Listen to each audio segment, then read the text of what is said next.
They tell me they think it's on your end. There's Yeah. a lag, and it was breaking up. The picture of you is okay at this moment, but you're not moving.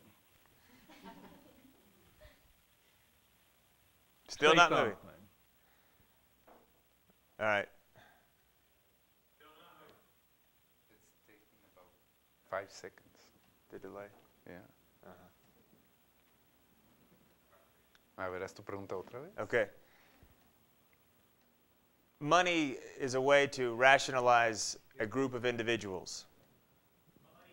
Someone explain that or make a comment on that or ask a question.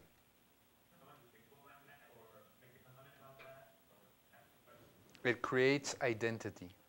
Money creates identity. Yes. Okay, someone else. No. I want to hear what it sounds like from North Carolina because I want to know if we have the same delay. Could someone in North Carolina make a comment on that? How does money rationalize a bunch of individuals? How does money rationalize a bunch of individuals?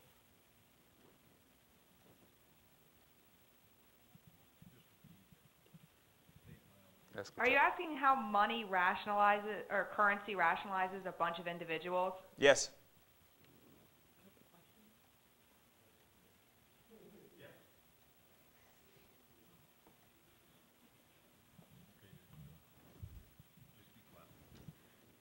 It's a large motivator for giving people purpose. Yeah, good. It's a single motivation, and we all understand it. It's a language that we all understand. Very good. Somebody else.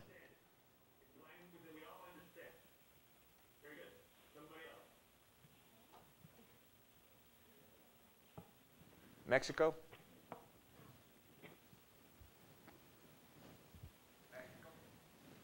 How can we, well, a qualified individual, Enrique. A qualified individual, meaning not like a person with qualities. How can we make that into a rational individual?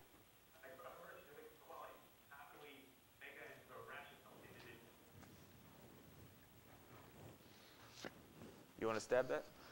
I'm trying to figure out where you're going with this question. And maybe everybody else is making the same question. What does Clark want to hear? That is what I want to say. I do think, no, it wasn't a joke when I just told you that money creates an identity. It also gives a purpose, you know, a meaning of. Right or wrong, but it gives a meaning because with that you obtain certain things. You can obtain a status, you can obtain a school, you can obtain an, you know, a social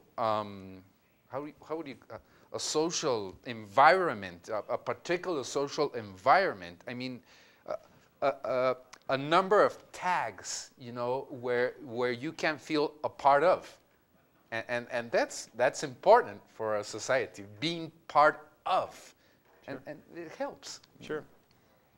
I guess that before we move on, if a person has countless individual qualities, even qualities that he or she is not aware of yet, eventually those qualities can be quantified with money. And a currency is a relatively new invention where people suddenly started to sell their abilities for money or their products for money. And then it was a very mobile language that everybody could understand, very rational, very easy to follow.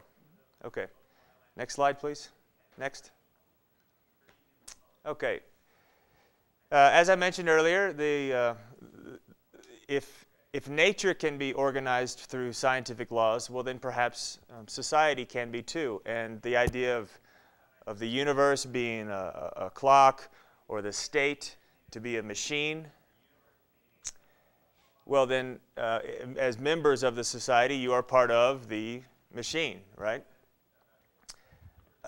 in the early part of the 20th century, there was a lot of these isms, and socialism, fascism, communism, surrealism, Dadaism, and these ideologies or movements could be understood similar to laws or to guidelines guiding behavior, which if everybody is playing with the same rules, that's a way to rationalize the behavior or to maybe make the behavior more uniform.